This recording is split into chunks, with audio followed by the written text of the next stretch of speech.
Welcome to the Badass Direct Sales Mastery Podcast with your direct sales dom, Jennie Bellinger.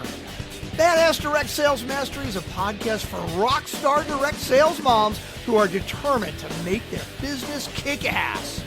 Jennie will share her knowledge of effective sales and recruiting techniques, tips to get what you want from your business, and will interview direct sales professionals and leaders from various companies. The interviews will give insight to how these rock stars got to where they are and where they plan to grow in the future. And now, the direct sales dom, Jennie Bellinger. Welcome back to another episode of Badass Direct Sales Mastery. This is Jennie Bellinger, your direct sales dom, and I'm here today to talk to you about sales. And my topic is sales is not a four-letter word. So I want to ask a question. How do you feel about sales? Your thoughts and feelings and beliefs around sales are shaped by all the sales experiences you've ever had, both good and bad. Now, let me ask you this. How many great sales experiences can you think of off the top of your head? Go ahead and pause the podcast for just a second and think. And now that you're back, now, how many horrible sales experiences can you think of? You're probably already rambling off probably 2 or 3 times as many bad experiences as good. That's because negative experiences, negative words, negative situations have 4 times more impact on your brain than a positive one. And that's because our brain is evolved to protect us from bad and painful things. So it wants us to remember, don't touch a hot stove, right? It wants you to remember how sharp the edge of paper can be sometimes, right? Those little paper cuts are horrible. But you're much more likely to remember those horrible negative experiences. And so that's much more likely to leave a bad thought, a bad feeling around sales. So let's reframe sales. So the first thing I want to start with is the etymology, which is the history of the word.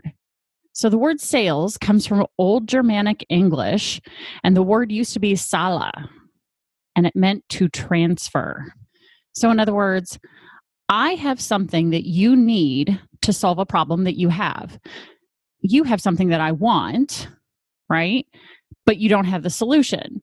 So let's transfer my solution for your money, right?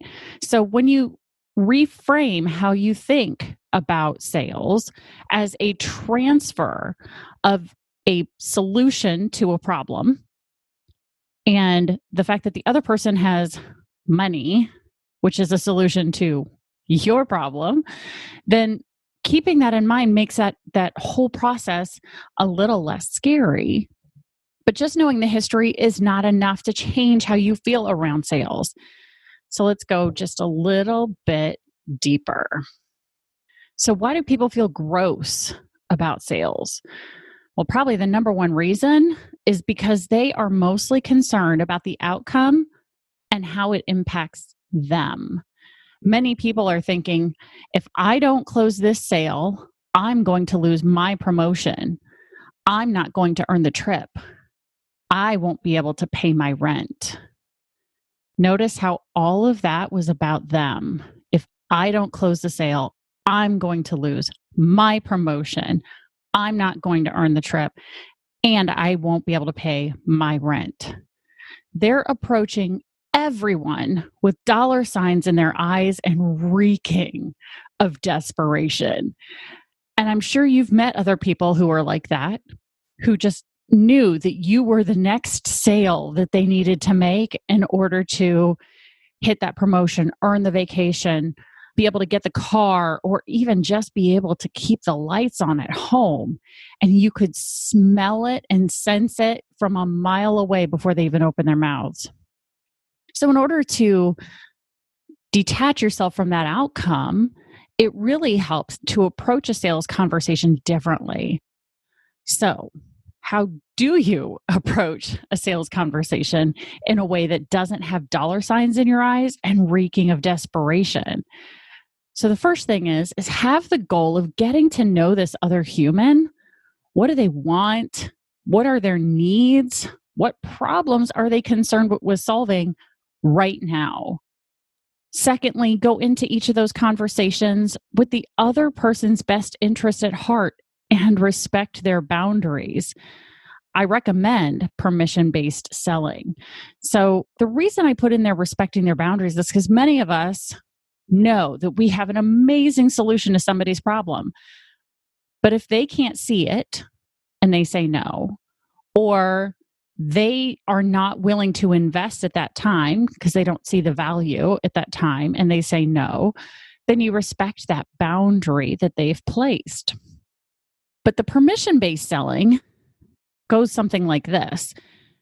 You've gotten to know the person, you've identified their biggest problem, and congrats, it's one that you solve. Then what you're going to want to do is make sure you empathize with them, saying, oh man, that sounds like a really rough problem, a really tough issue. Then you ask, I think I have a solution. Would you like to hear about it? And then share. Empathize, ask, and then share.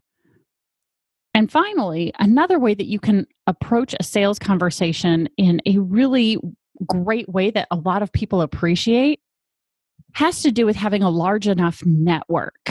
Because when you have a large enough network of other professionals who offer different products and services, then every conversation is a sales conversation. You just aren't always selling you or your company's product. As my coach, Virginia Musky, says, no fish goes unfried. I think maybe I should have her on to teach that concept to you guys. Take a note to myself on that one.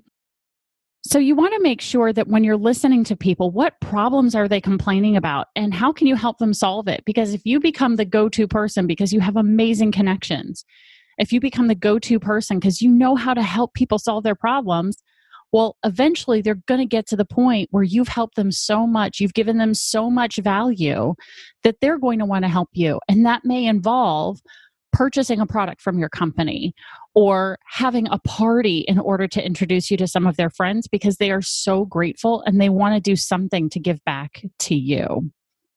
So I hope that helps you understand how sales is not a 4-letter word. And I want to thank you for listening. So now if you'll do me a favor, go to Facebook, go to the Badass Direct Sales Mastery page on Facebook and tell me what you thought of today's episode. I'd love to hear from you. And now get ready for the next badass episode. Thanks for listening to the Badass Direct Sales Mastery Podcast with your direct sales dom, Jennie Bellinger. Why are you waiting to go to badassdirectsalesmastery.com? Don't make the dom get her whip.